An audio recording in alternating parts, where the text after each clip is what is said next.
Do Litoral Podcast, mais um podcast aqui começando nas nossas lives aqui no Instagram, Podcast Litoral, sempre trazendo um convidado de honra aqui do nosso litoral. Hoje, cara, temos um ícone na Semana do Surf, Picuruta Salazar, apelidado como... Ele é da escola de surf, recordista, tem nas suas prateleiras 170 troféus, cheio de títulos.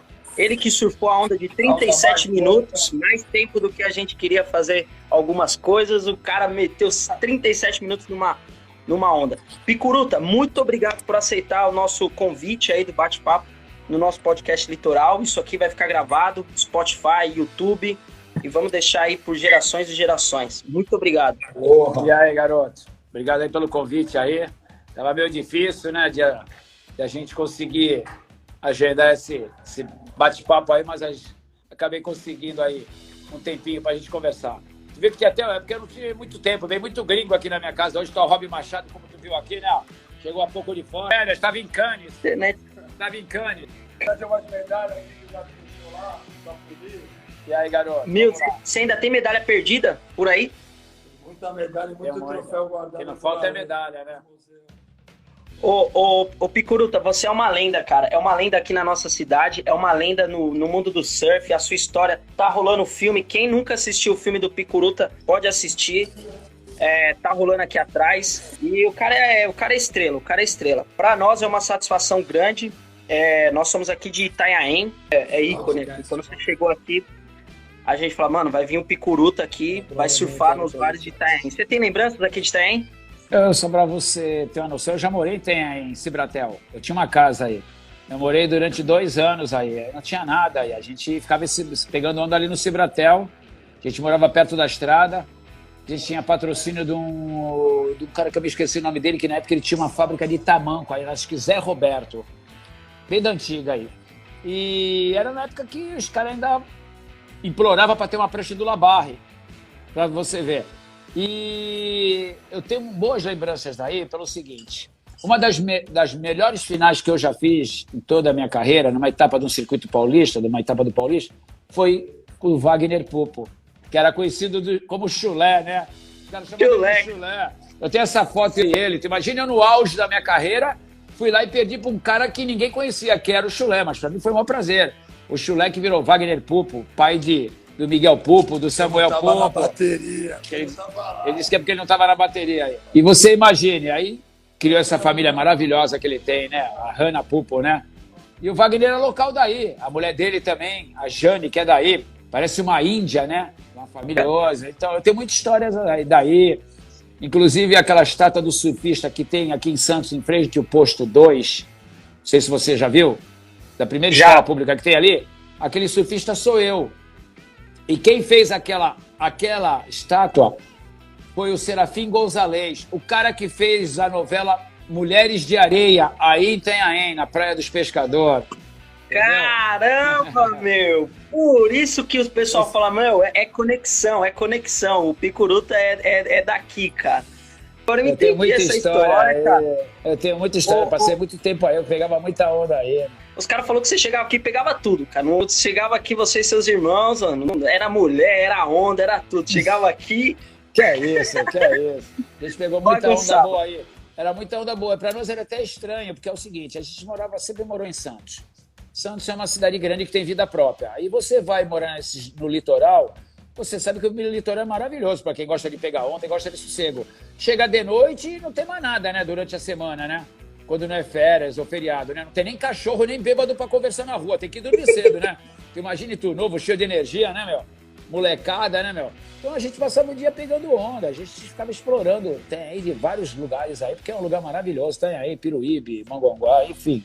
A gente ia pra todos esses lados. E a gente ia de trem. Porque o trem passava aqui no Canal, perto da minha casa. A gente pegava o trem e ia de trem pra ir. Não tinha essa de ônibus, não. Caramba, meu. Isso é história rara, viu? Porque... Por mais que você procure arquivo dessa história aí, é difícil. Porque Itanhaém, ela tem essa história que você tá falando. A gente conhece, o pessoal fala que as ondas antes eram bem maiores do que é hoje. Tinha umas placas grandes aqui. E aquela final que você falou que foi uma das melhores, o pessoal fala, cara, que as ondas eram grandes, mano. Eu tive uma entrevista com o Wagner Pupo e ele fala mesmo dessa final que teve contigo, que foi pra ele e seu pai. chegou pra ele, tem essa entrevista, eu tive um bate-papo com ele, e ele falou, cara, o pai do Wagner, do Picuruta, chegou pra mim e falou, você tem futuro, garoto. E ajudou ele. Então, e foi através desse campeonato que eu conheci o Vadão, que é o pai do Vado, da Vavatur, lá da agência de viagem, que tem da Nirvana. Tá. Da Nirvana. Sei. Era o Vadão. E o que acontece? Eu conheci ele, isso foi em 81, quando ele me arrumou o visto para mim pro Havaí a primeira vez. Já falecido ele, mas ele é o pai do Vado, que é o dono da agência de viagem, uma das maiores agências de viagem que tem no Brasil aí, que é a Nirvana, que leva todo mundo para viajar pro mundo inteiro aí. Foi ali que eu conheci uma galera, e fora o Labarre, né? Porque também era conhecido graças ao Labarre também, né? Que era um cara que todo mundo sonhava em ter uma prancha dele. E aí tinha aqui em Itanhaém, né? Atrás dele. Aí depois veio surgindo outros fabricantes, como hoje tem o Pierre também, que é um cara super profissional, bacana, tem escola, faz prancha, enfim. Tem uma história maravilhosa, dava para fazer um filme que nem o Picuruta fez o dele, então, sem dúvida, dava para estar nas telas aí de cinema pelo mundo. E tem mesmo. O Picuruta, você começou a surfar com quantos anos? A galera aí. 8 anos de idade, na realidade eu comecei. Hoje eu tenho 60 anos de idade, faz 62 anos que eu pego onda, né? 52 anos que eu já estou pegando onda. Comecei muito cedo com meu irmão mais velho, Lequinho, já falecido, que me colocou de pé aos 8 anos de idade, e depois nunca mais parei. Aí a gente virou realmente um vagabundo profissional, que a gente fala, né? A gente começou a viver daquilo que a gente acreditou e que a gente gostava, né? Que era um esporte tão marginalizado no passado, né? Imagine, o meu pai acreditando que nós podíamos vir viver do surf. Enquanto muita gente criticava o meu pai, falava, teus filhos vai passar de um bando de vagabundo, ninguém quer pegar nada, isso deve ser tudo vagabundo, maconheiro. Só que se arrependeram do que eles falaram, né? A gente conseguiu mostrar que dava para viver do surf e a gente vive até hoje. Como isso que possa servir de exemplo para muitos pais que às vezes não incentivam o filho a praticar um esporte. Não precisa ser surf, mas incentive porque às vezes teu filho tem um talento e você está deixando dele realizar o sonho dele, pela falta de apoio. Eu falo que vocês são desbravadores, cara, porque vocês pegaram um terreno onde não tinha surfista brasileiro de nome. Como é que vocês, sem um histórico, sem ter um herói, vocês foram o herói? Vocês pegaram o Brasil e levaram. E como que vocês chegavam lá na Califórnia, chegavam no Havaí? Como que o brasileiro era recebido naquela época? Era um localismo casca grossa antigamente, viu? Hoje em dia está até mais respeito. As pessoas respeitam mais, né? Na realidade, porque essa vinda dessa nova geração aí, dos Brazilian Storm, o respeito começou a se tornar bem diferente do que era no passado. Mas eu vou te dizer, a gente era muito mais casca grossa, porque a gente batia de frente. Hoje a molecadinha não. Molecadinha é mais tranquila, mas a gente também não deixava, levava desaforo não, porque o nego vinha querer rabiar, arrumar encrenca, e a gente partia pra cima, entendeu? Isso aí era na década de 80. Tu imagina como é que era isso o Havaí há 30, 40 anos atrás. Hoje em dia não, hoje o Havaí cresceu muito porque tem muito surfistas que moram lá, que é de lugares diferentes do mundo, tá me entendendo? Não é só havaiano, às vezes é havaiano, uma havaiana casada com um californiano, com um australiano, com uma brasileira. Enfim, aí foi mudando aquela cultura aquele localismo. É lógico que ainda existe dentro d'água, né? Aquele respeito. Tanto que você não chega em pipeline e se tu não souber pegar onda, não vai ali no meio dos leões, porque tu vai tomar tapa na cara e o cara vai te mandar embora. Tá me entendendo? O bicho ali pega. Então tem que chegar devagar e saber respeitar, né? Pra saber ser respeitado, né? E você sempre impôs isso. Os caras sempre falaram, quando o Picuruta chegava, eu tive um bate-papo com o Pio Pereira, ele falou assim, o Picuruta era embaçado, porque ele sempre zoava a gente, o Pio. E ele falou que uma vez ele conseguiu uma Kombi, vocês tinham uma Kombi que vocês viajavam lá, e você tentava mudar os rádios, e os caras não deixavam você mudar o rádio. E os caras falaram, só teve uma vez que a gente conseguiu zoar o Picuruta, porque ele era uma sinergia que ele chegava. Essa sinergia que você tem da vida é a mesma que você joga no mar, quando você vai surfar, você fala, aqui Como é que é essa sinergia, essa bagunça que você tem? Você joga lá pro mar, como é que é? A gente era um pouco diferenciado das pessoas, porque todo mundo quer ficar separado, quer ficar escutando um sonzinho, quer se concentrar para entrar na bateria. A gente ficava zoando o tempo inteiro. Eu mesmo cheguei a zoar várias vezes o meu adversário antes de entrar na água. Quando entrava na água, eu ficava xingando o cara, tirando o sarro da cara dele, o cara todo concentrado. Isso eu fiz em vários campeonatos, tá me entendendo? Para quebrar um pouco aquele gelo, né? Os caras ficam muito levando a sério. Tem aquele ditado, não leve tanto a vida a sério, tá me entendendo? A vida vai rir de você. Então, eu procurava tirar sarro, porque se eu tivesse que ganhar, não vai ser porque eu estava concentrado ou não, tá me entendendo? Que ali é 20 minutos e quem pegar a melhor onda. E a gente vinha as ondas pra mim que eu não tava nem aí, enquanto o cara tava todo concentrado, todo preparado, treinado, não dormia cedo. Enfim, a gente vinha da noite, ia pra água e ganhava bateria. Entendeu? Não, isso aí é um dom que tu tem, tá me entendendo? Que ninguém vai tirar. Não vai ser pela concentração. Hoje já é diferente, né? O surf tá mais profissionalizado.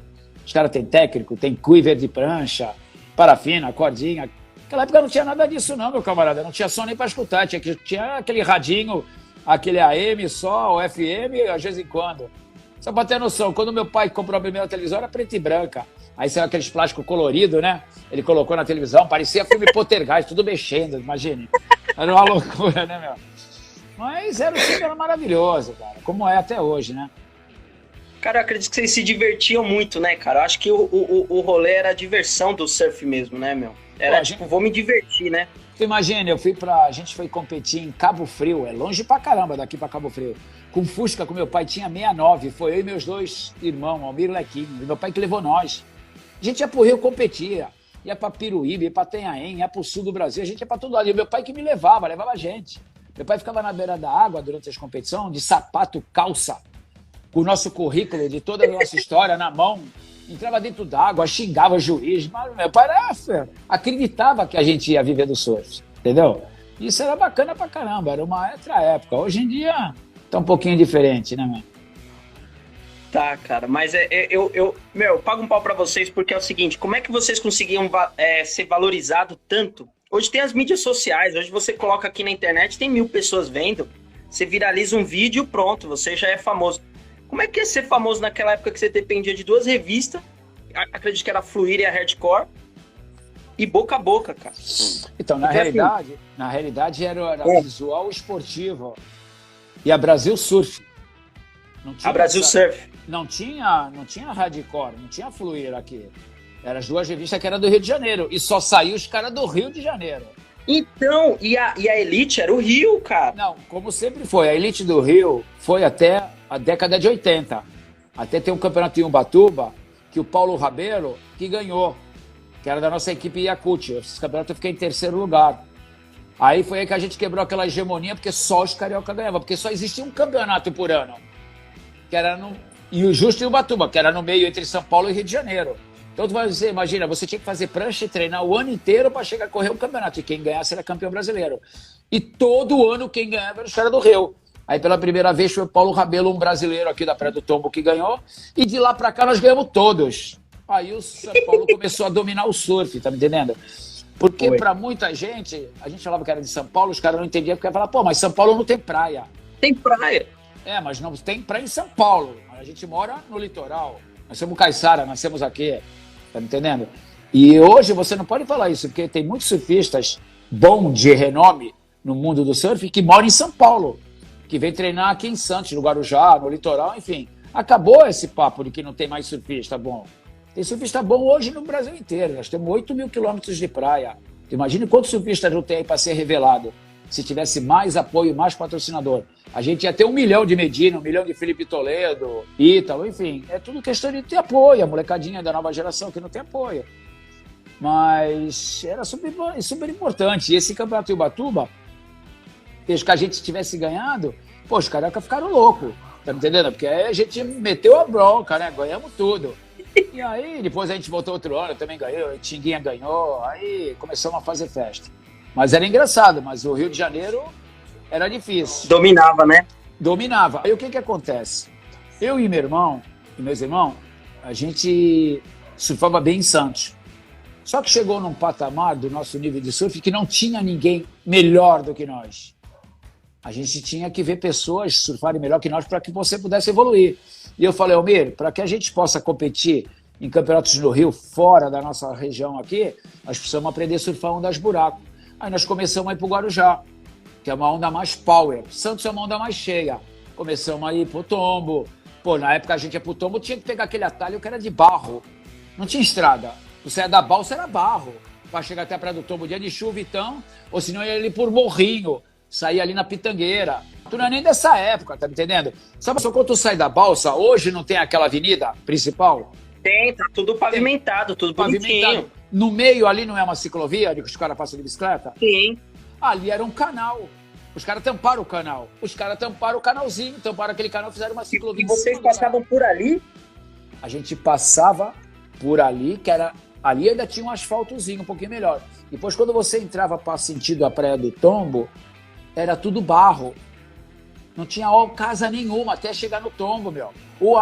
Nessa época, a família Matos, o Neno, Tinguinha, o Amaro, Paulinho do Tombo, eles moravam na areia da praia, numas casas de madeira, que eles eram pescadores. A família deles era tudo tradicional, pescador caiçara. Imagina, sabe aquelas casas de madeirite na beira da areia? Na beira da praia. Tanto que ninguém gostava de surfar do lado esquerdo, que era conhecido como Bostrô. Porque saiu o esgoto ali daqueles prédios ali. Era chamado Bostrô. Que hoje é uma das melhores esquerdas que tem. Que todo mundo quer surfar. Porque hoje em dia a Praia do Tombo e a qualidade da água é uma das melhores que tem. Tá me entendendo? Chegou até sair numa matéria aí que era a única praia que estava própria para surfar, era lá, pela qualidade da água, entendeu? Que foi um trabalho que a prefeitura fez, enfim, um trabalho bacana. Vocês saíam de Santos e ia até lá para pegar onda no... Ia de bicicleta. Por quê? A gente queria pegar ondas fortes para poder aprender a surfar ondas boas para se um dia quisesse viajar para fora do Brasil ou até mesmo pelo Brasil. Foi aí que a gente começou a treinar. Eu via muito filme de surf. Depois a gente foi morar no Rio de Janeiro em 84, eu e o meu irmão. Nós fomos fazer um curso de salva-vida. Nós ficamos morando 6 meses ali em Copacabana. A gente fez um curso de salva-vida que tu tinha que correr de Copacabana até o Leme e depois voltar nadando todo dia para que a gente pegasse o diploma de formado, de salva-vida formado. Foi quando surgiu o Salva Surf.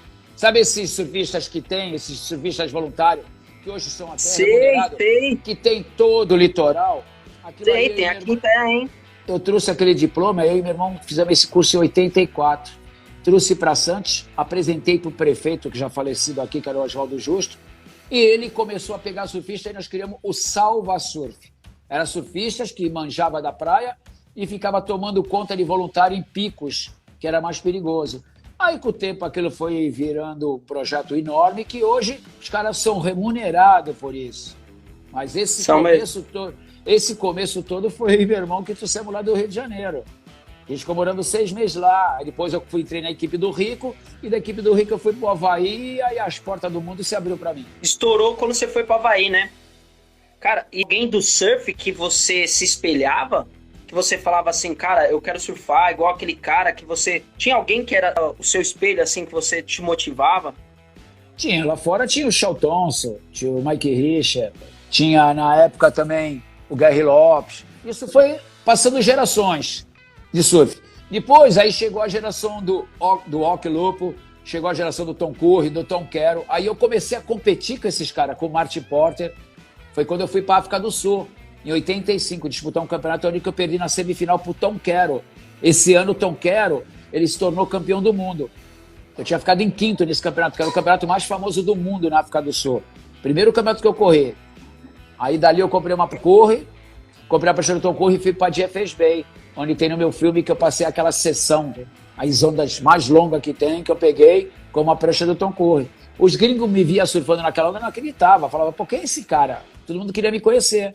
E aí os caras falaram que queria que eu corresse o circuito mundial, que eu podia ser campeão mundial, mas eu não tinha patrocínio, eu tive que voltar para o Brasil, que a gente não tinha.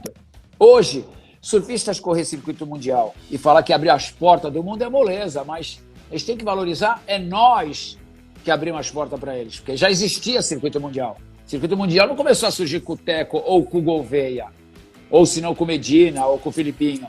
Isso aí já vem de outra geração, da geração do Cauli, do Bocão, do PP, Daniel Friedman, caras que começaram primeiro do que eu. Eu sou a continuação da geração deles, agora eles são a continuação da minha. Depois da minha veio a do Teco, lógico, a do Gouveia, e agora depois da do Gouveia tá vindo essas que estão aí, que é do Brasília Storm. Mas nós fizemos muito no passado para que hoje eles estejam onde que eles estão.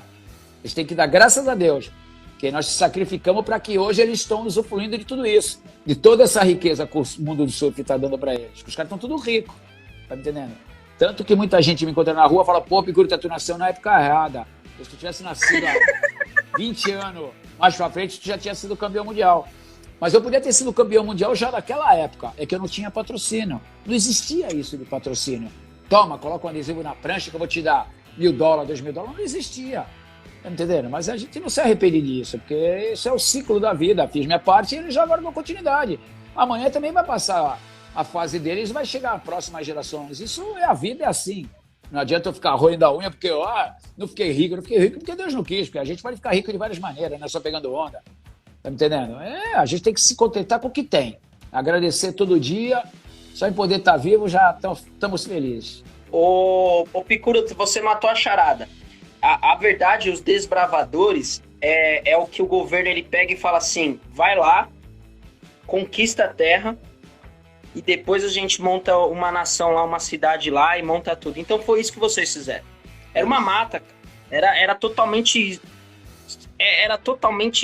fechado. Eu não sei como funcionava o patrocínio naquela época. Como você disse, era mais difícil. Hoje não é só patrocínio. O Pio estava até me falando isso, que hoje não é só roupa, que naquela época era Surfwear que ainda procurava alguns para patrocinar. Dava uma roupa, dava uma prancha, uma parafina.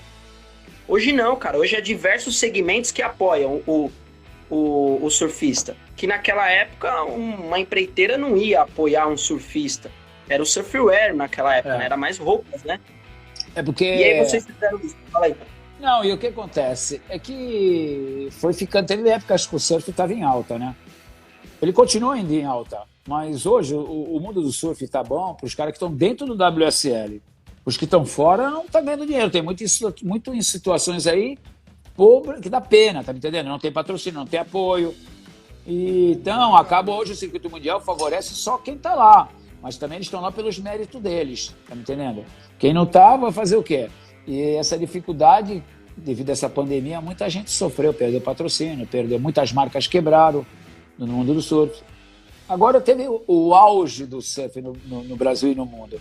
É que grandes marcas, que tipo, por exemplo, a Quicksilver, eu corri durante 13 anos para a Quicksilver.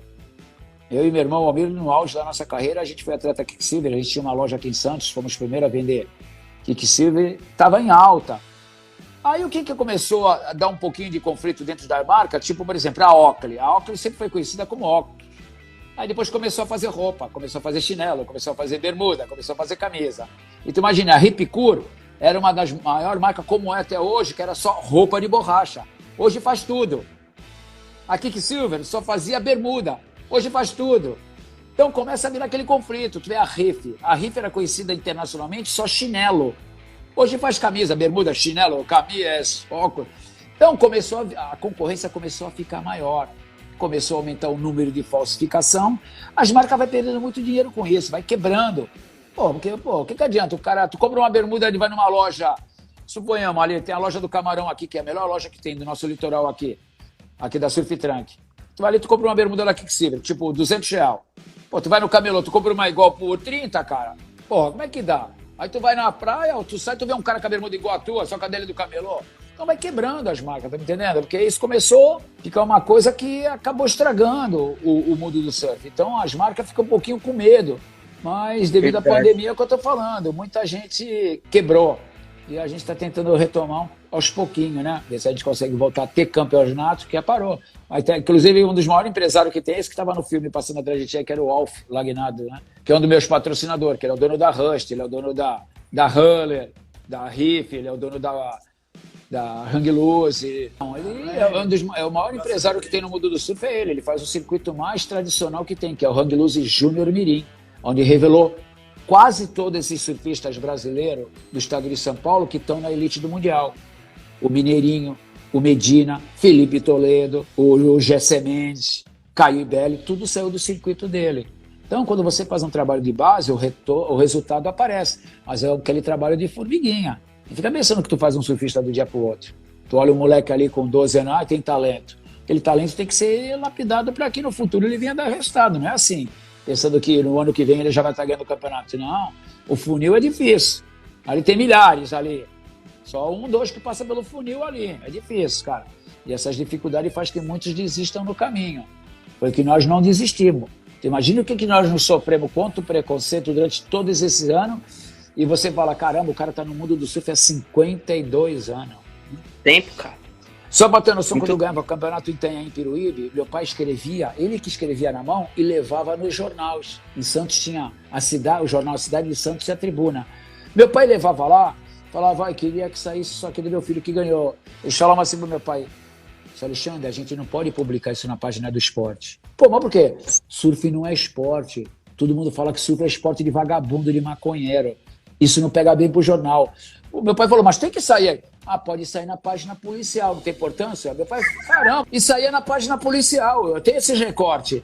Saía lá, em cima de tal, fulano de tal matou a mulher, o outro estupou no seu embaixo, Picuruta ganhou. Picuruta campeão em Peruíbe. Mas o que acontece? A gente estava contente em estar no jornal, porque meu pai sabia que a gente não era que estava ali, tá me entendendo? Mas a gente, sem estar no jornal, estava feliz. Não me interessa o título que estava ali, o fulano de tal. Em qual página, em qual bloco que estava, em qual coluna? Então, aí a gente começou a acreditar tanto que tu vê hoje o jornal A Tribuna, que é o jornal mais velho que tem aqui em Santos, acho que tem 120 anos, ganhou um prêmio da SP na época. Primeiro era IPS, depois era SP, depois virou WSL, que é uma liga, né? Hoje a WSL é uma liga, né? E o que acontece? Eles ganharam um prêmio da SP como o jornal que deu a maior cobertura para o circuito mundial. Saiu uma página no jornal, entendeu? Por quê? Porque o Santini começou a pegar onda, que era o filho do dono do jornal, que é amigo meu até hoje, que hoje ele é o presidente do grupo A Tribuna, que é filiado à Rede Globo. Ele pegava onda com a gente, entendeu? Imagine para ele falar pro pai dele que ele andava com um surfista, um cara que era da elite.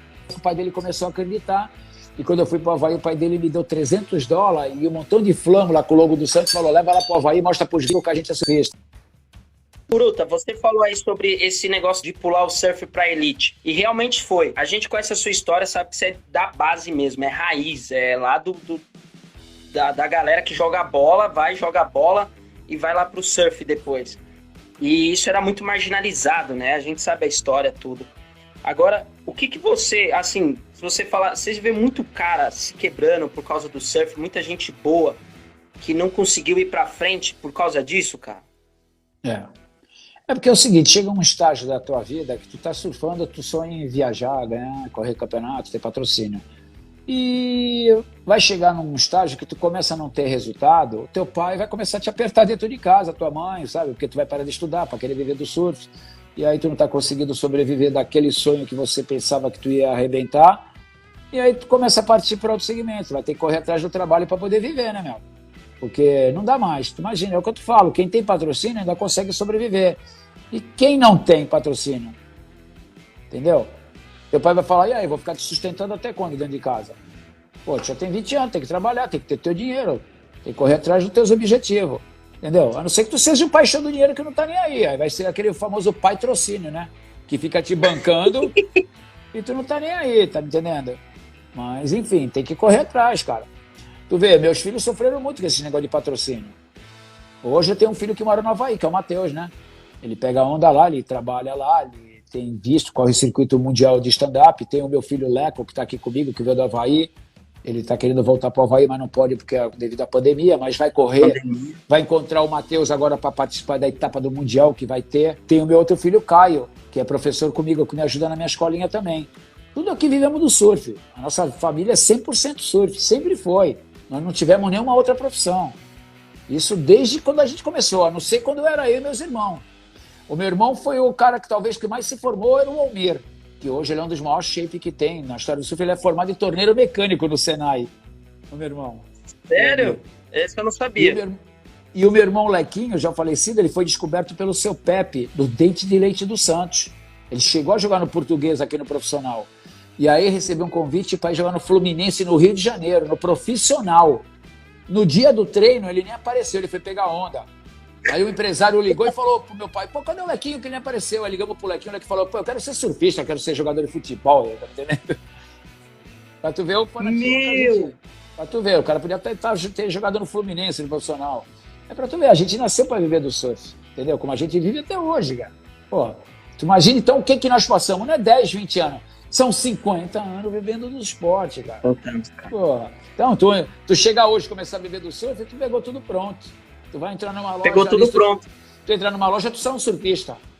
Se tu vir na minha escola, eu vou te pôr de pé no primeiro dia para pegar onda. Se tu não ficar de pé no primeiro dia, eu paro de dar aula.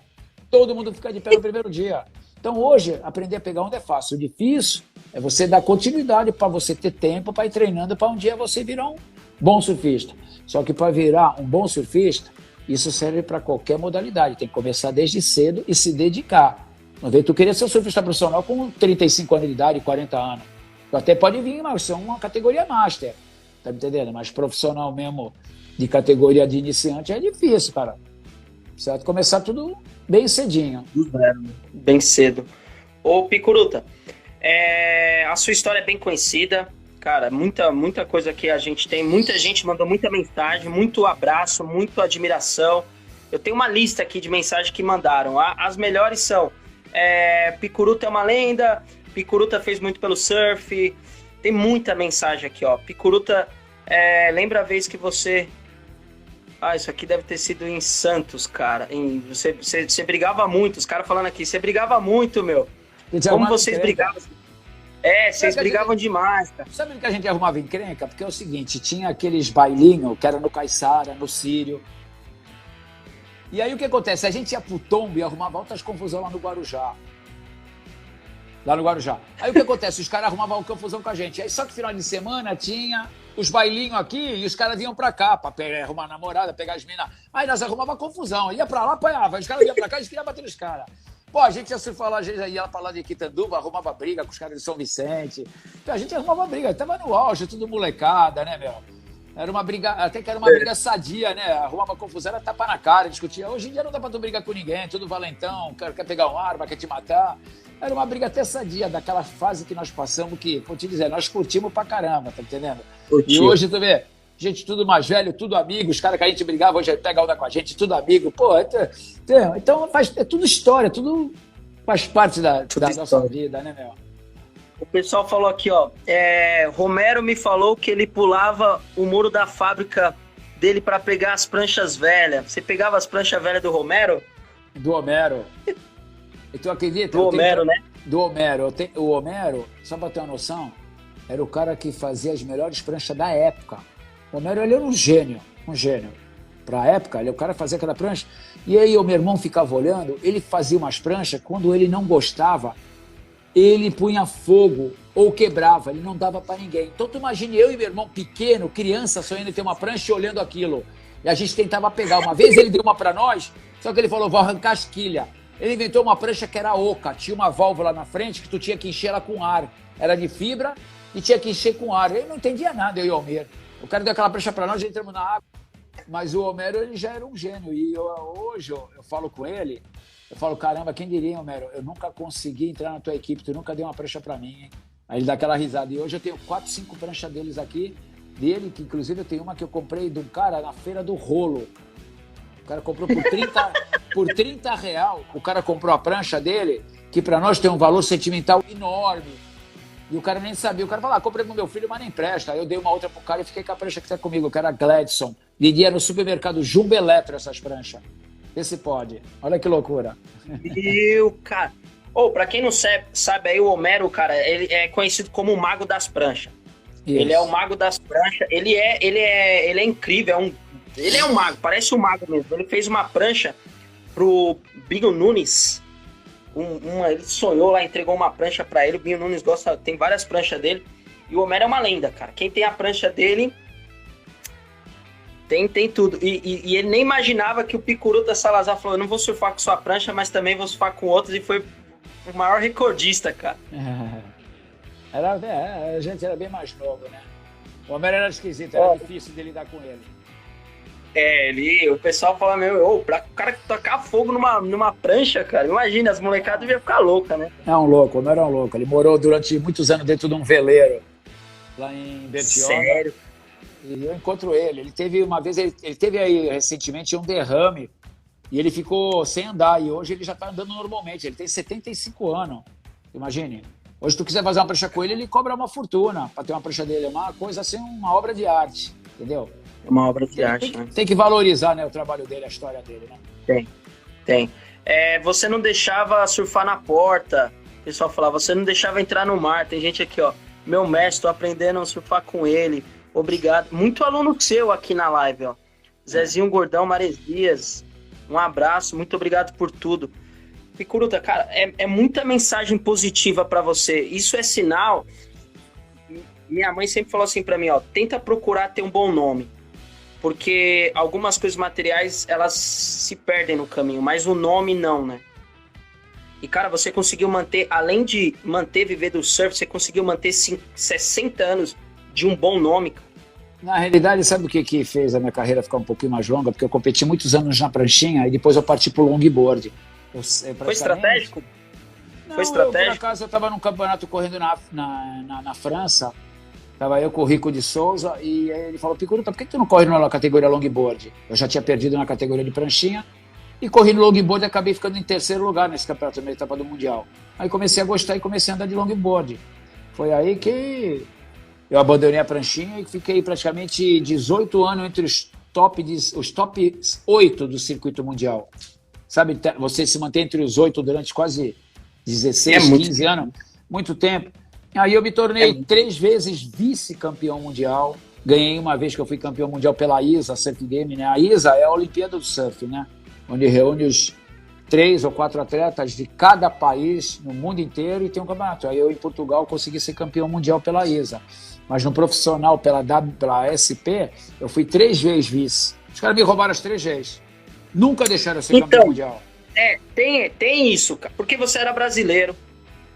Tem as caras da gringa que tem patrocínio, tem empresário por detrás. A gente sabe que funciona assim. Você viu muito disso acontecer, não viu? Não só vi, como sabe o que acontece porque eu não fui campeão? Porque naquela época não tinha nenhum brasileiro nem como juiz. Hoje já tem.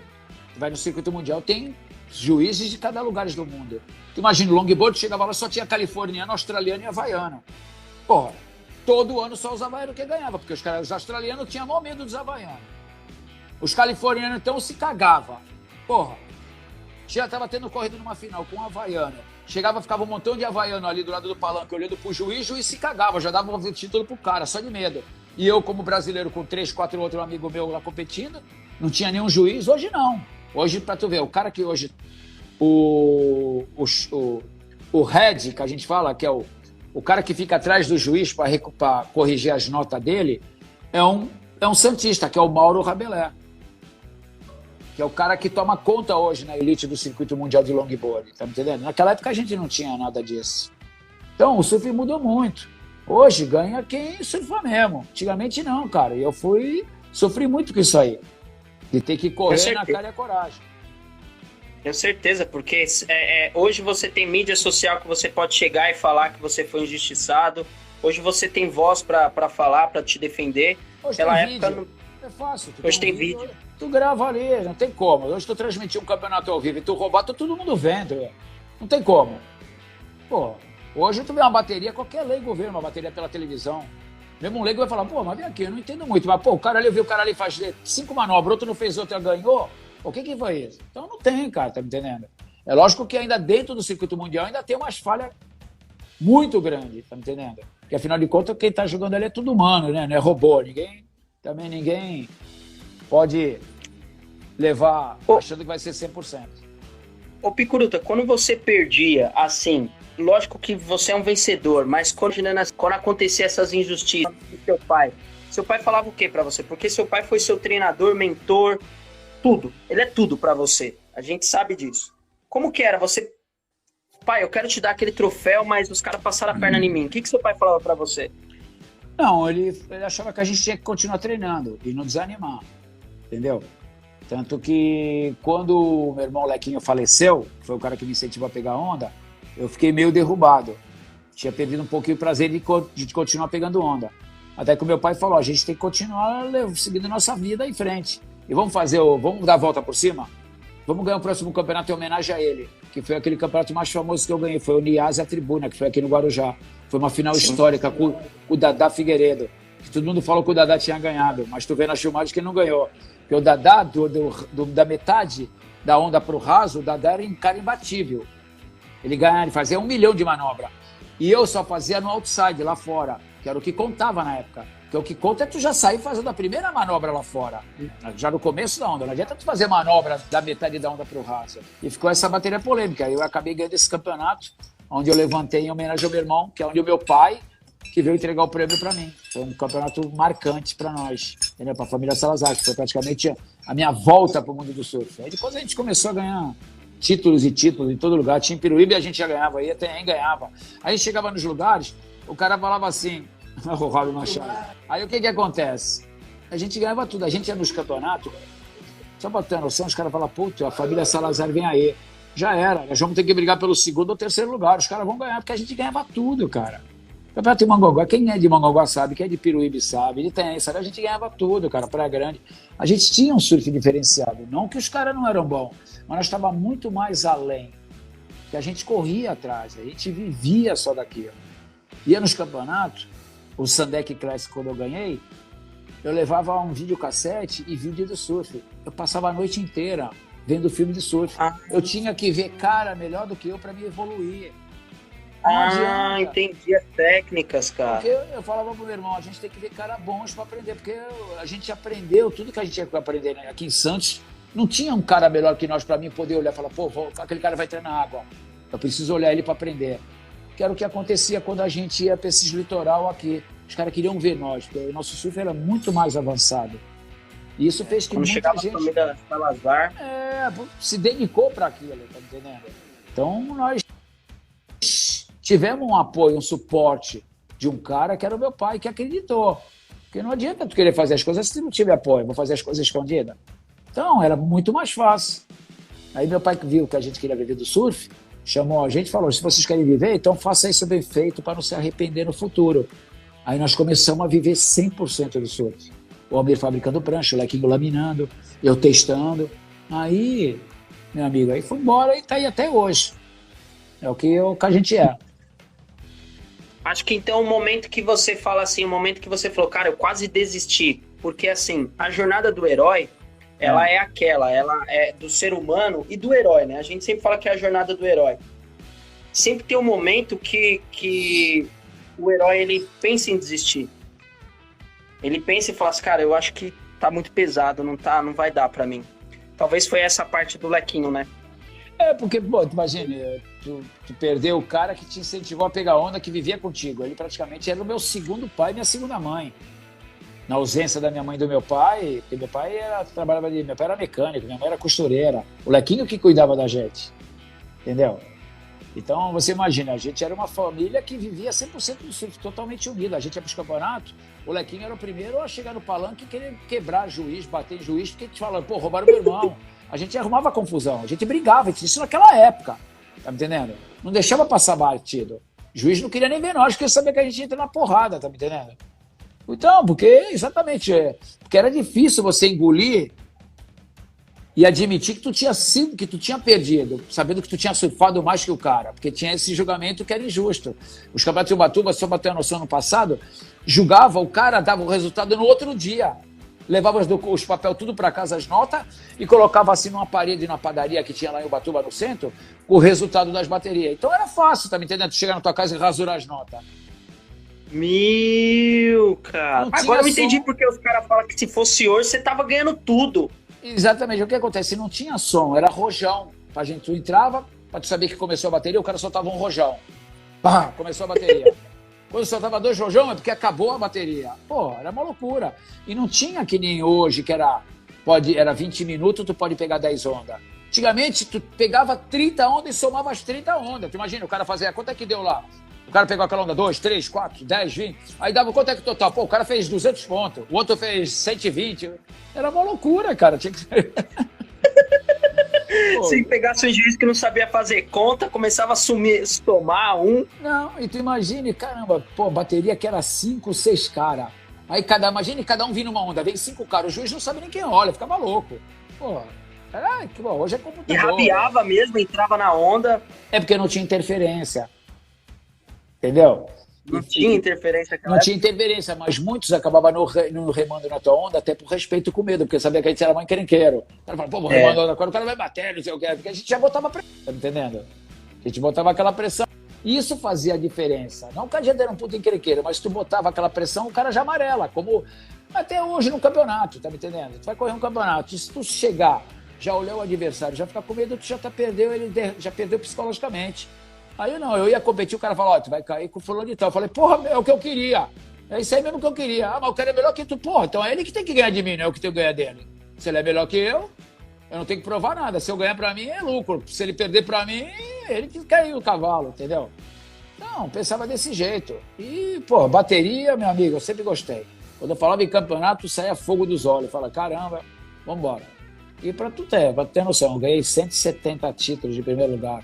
Imagine quantos vice eu não tenho, quantos terceiros eu não tenho. Então, quantas baterias eu não corri na minha vida inteira? E ó que eu parei. Já somou, já não conseguiu, não dá, perdeu as contas, né? Não dá, né? Dá. E eu que parei de competir, porque eu quis no circuito mundial, quando eu ainda estava entre os 8 melhores do mundo. Eu que resolvi parar, porque eu podia estar aí até hoje. E nunca corri campeonato master. Eu podia estar correndo campeonato master e estar competindo até hoje aí. Ganhando o campeonato master, eu podia ter 200 títulos já, 300 títulos. Mas não, cara. E quando é que você decidiu, falou assim, meu, agora eu vou sossegar, vou abrir minha escolinha, você tá com projetos aí.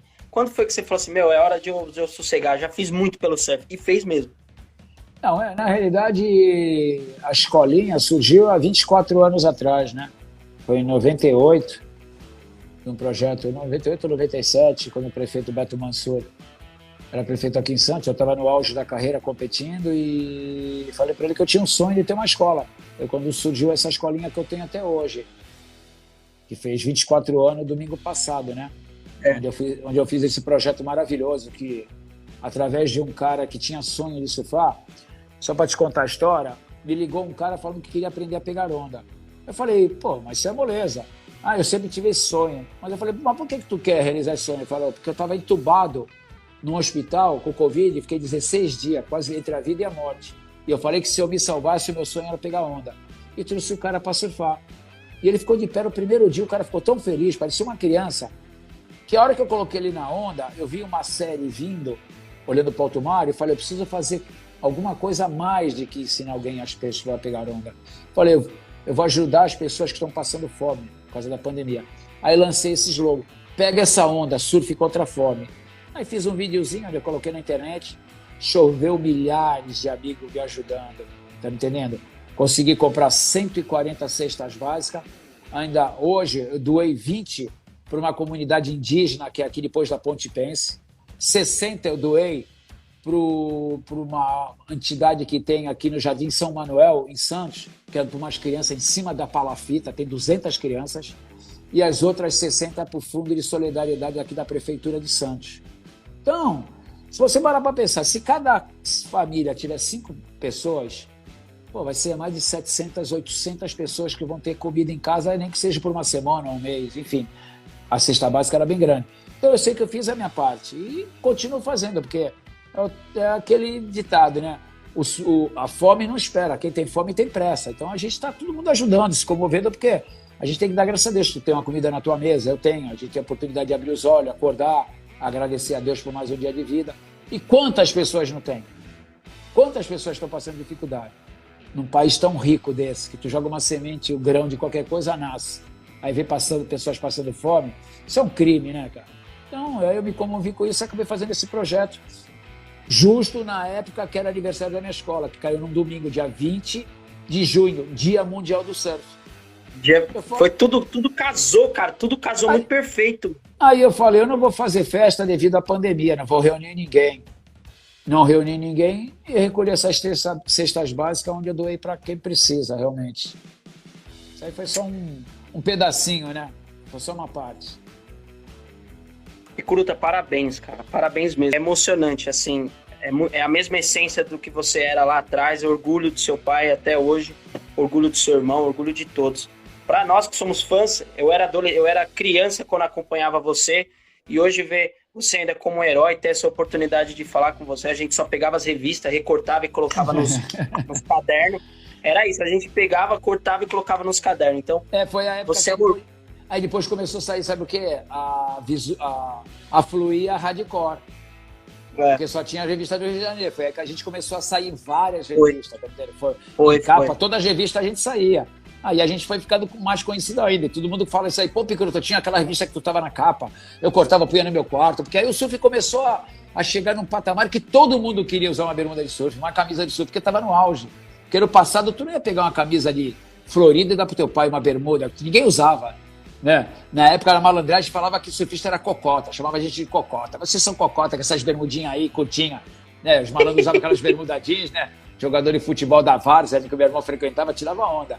E hoje o surf virou um esporte maravilhoso, né? Uma qualidade de vida, um lifestyle que todo mundo quer ter uma bermuda, uma camisa de surf, né, meu? Sim. Cara, ainda bem que você tem uma estátua sua de areia, cara. Ainda bem. Você é um ícone, você é uma lenda mesmo e continua. É só o começo, cara, porque você, pelo visto, não parou, não, e nem vai parar tão cedo. De jeito nenhum. E é isso aí. Ô, Picuruta, pra gente finalizar, lógico que você deixou um monte de mensagem aí, mas se fosse pra deixar uma mensagem aí, uma frase pra essa juventude que tá começando, talvez agora no surf, muitos são surfistas, estão aqui acompanhando a gente, alguém que tem sonho, o que você falaria pra essa rapaziada aí? Qual seria a sua mensagem? Pô, que eles não deixassem de acreditar nos sonhos dele. Porque sonhos podem ser difíceis de ser realizados, mas vai depender da sua força de vontade. Eu jamais iria imaginar que eu ia virar o que eu sou, mas eu sonhei para isso. E eu consegui fazer esse sonho virar realidade porque eu me dediquei.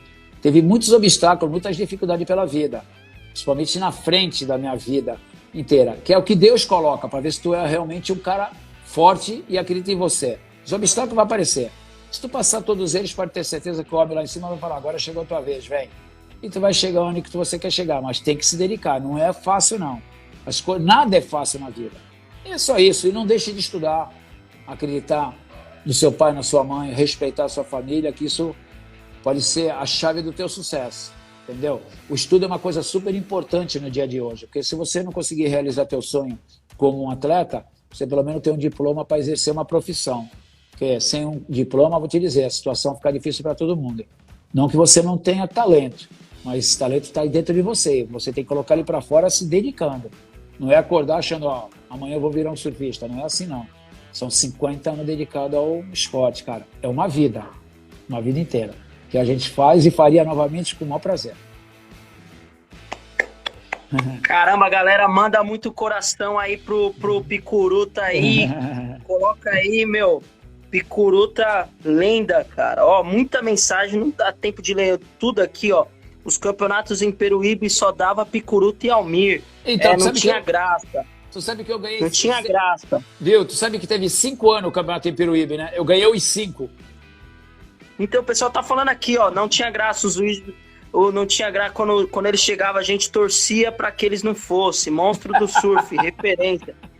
Cara, a gente torcia pra que eles não fossem. Teve campeonato que a gente fala, será que ele vai ficar doente?